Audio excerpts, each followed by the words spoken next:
So thank you, McCall, for putting this opportunity together to share.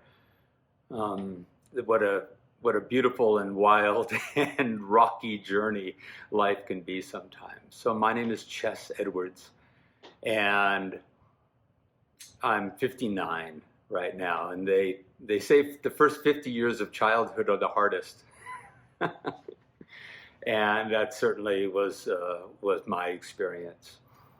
Um, I live the life that I do now, and I have the devotions and the practices and the discipline that I do now in my life because the first part of my life was really an emotional mess. Um, I I had enough in my youth, and I'll go back to this a little bit, but I had enough a sense of abandonment, betrayal, abuse, some sexual abuse, um, in my young life that it created a sense of self, an identity that did not feel at all safe in the world. I came into my young adult years with a deep anxiety that I didn't even know was there. It was so normalized. It was just a part of what I thought life was supposed to be like, that I didn't recognize how out of balance I was and how in pain I was and how afraid I was. And it created, I had a sense of self that did not trust, basically didn't trust people. Myself being one of the people. So I didn't trust the masculine. I didn't trust the feminine. I didn't trust love. I didn't trust myself. And it created a way of moving through the world that was constantly questioning my okayness. It was constantly scanning the world for, did I just, in that last gathering of friends, did I say anything or do anything that would have been unworthy enough, or would have been enough to have people withdraw their love from me? Because that was one of the core wounds, a feeling of having love withdrawn, not available. And it hurt, as it does. And so I wanted to avoid ever feeling that pain again. You know, that's the common path, right? We come into a place in our lives of trying to avoid the early pains of having them repeated in any way. So for me, it was constantly scanning my behaviors, my authenticity, just things that I'd say and do. And so I never felt safe being me. I always wanted to shapeshift to make sure that I was pleasing, that I was showing up in a way that would be approved of. So I spent the early part of my adult years as an adventure travel guide. So I spent about 25 years leading treks through the Himalayas, river rafting trips up in Idaho, sea kayaking and whale watching trips down in Mexico, safaris in Africa. My world for all those years was largely spent traveling and guiding people who came on these adventure travel trips. And from the outside, everyone would look at my life and they would go, wow, you've got it all figured out. In fact, I had a lot of clients who would show up on trips and go, oh my God, look at you, you're barefoot, you're living the life of Riley, you're living the life, you're living on the beaches and sleeping under the stars and kayaking amidst the whales or trekking through the Himalayas. Like, you have got this figured out. And what they didn't know is that the reason that I was drawn to the wilderness was it was the only place I felt safe. It was the only place that that I felt I could trust. Like the wilderness is what it is. It's not doing any ego stuff. It's not manipulating. It's not trying to hurt or to be loved or to do anything. It just is what it is. And I recognize now, looking back, that I've always been aligned with truth and beauty and honesty. Those are the things that were central to me. And as a young person, I wasn't encountering a whole lot of that in life. So I went to the wilderness. So literally taking long solo journeys, wandering through the Himalayas for a month amidst, avalanches and, landslides and wild trails. And that felt safer to me than being in a relationship with people. Also, as a guide, I could manage all my relationships. I was in control. People would show up for a 2 to 3 week experience and I was the guide. So I could always maintain that distance. And typically with relationships, after a bit of time, it starts to get real, it starts to get honest. It starts to, like, who are you really? Well, how fortunate that I could be, 2 weeks into a relationship with people, I could be going, hey, it looks like it's about time for you to go home, go home. So at some point, I started to really feel the loneliness. I started to feel the emptiness of that type of a lifestyle. Sure, I was living on all these amazing, beautiful places, but it wasn't scratching the itch. It really wasn't giving me the fulfillment I was seeking. So I decided to stop being an adventure travel guide, at least on such a regular basis, and come home and start to figure out how to live at home. And I did, and it turned out I was quite bad at it. So here I was now having to confront, now having to be face to face with the very things that I was running away from for all those years. Being seen, being present, being intimate, being connected. So that's where I really started to recognize something needed to shift. I was face to face with my anxiety, my sense of unworthiness, my sense of not feeling safe in the world. So I started to do a fair amount of personal development work. I recognized that I needed to do something.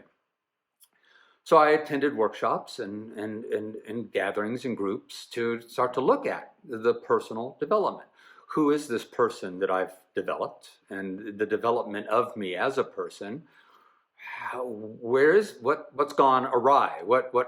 Where is this pain coming from? So classic, I'm doing my childhood wounding work. I'm looking at, that was more my father's stuff than it was mine. I'm carrying his burden and that's not really mine. I can learn to put it down. Hugely valuable and beneficial work. But at some point I started to recognize that wasn't quite giving me, if you will, the freedom, the true freedom that I was seeking. And at one point, there was a group that I worked as a participant in. This group and we would get together 4 times a year, I think, every 3 months, and we'd do a deep dive work for the weekend. And a lot of crying, a lot of emoting, a lot of discovery, a lot of letting things go and putting things down and feeling the liberation. And I'd come home and I'd feel much better. And then, after a couple of weeks, the weight, the burden, the density of emotions would start to, collapse in again. And I'd feel under the weight of that. And I was going to go back to do another round. And I was feeling a little bit guilty. I was feeling like, God, I feel like I'm going back. Like you go to a teacher, if you go to a teacher and they're teaching you and showing you and guiding you and you're not living it and you're not, it's almost like an insult to the teacher. And I felt like I was going back and tugging on the sleeve of God and saying, hi, me again. Like I know we've been over this before. My worthiness, my truth, my, that I'm worthy of love. I know we've gone over this. I don't know why it's not sticking, but I'm back. I'm back to have the conversation again. And then I realized, wait a minute. I'm not going back and tugging on the sleeve of God and saying, tell me again. I've never been to God. I've been working on the personal story that is built in my mind, from my mind, again, valuable work. But I have not been looking at the truth of me beyond my mind. I've not been looking at my divine self. I have not been opening to, accessing, falling in love with, coming into alignment with my eternal nature, my already whole, already love, already peace nature. I didn't even know it existed. So what was starting to happen was I was finding teachers. I was finding teachers who were teaching non-duality, who are teaching that there's a dynamic, a self consciousness that is either prior to mind or beyond mind. We can look at how that gets parsed out. But I was starting to find these teachers who were saying, you know what? You must be more than your mind. You must be. What is that? And that's what shifted everything. When I started to move from the personal development to the spiritual development, everything changed. And actually it's wrong to say moved from. I added to the personal development, the spiritual development. And for me, the path was meditation. It was consistent, dedicated, trained meditation of self-inquiry, learning how to look and feel into a self that was boundless, that seemed so unfamiliar, seemed like such a stranger. It was just like initially, of course, just a concept, and then to feel into it and feel into it and feel into it and feel into it through every meditation, and years of that,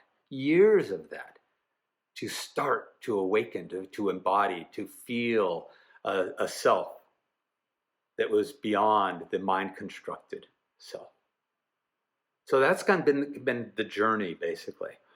And where that has led is, in today's world for me, the embodiment of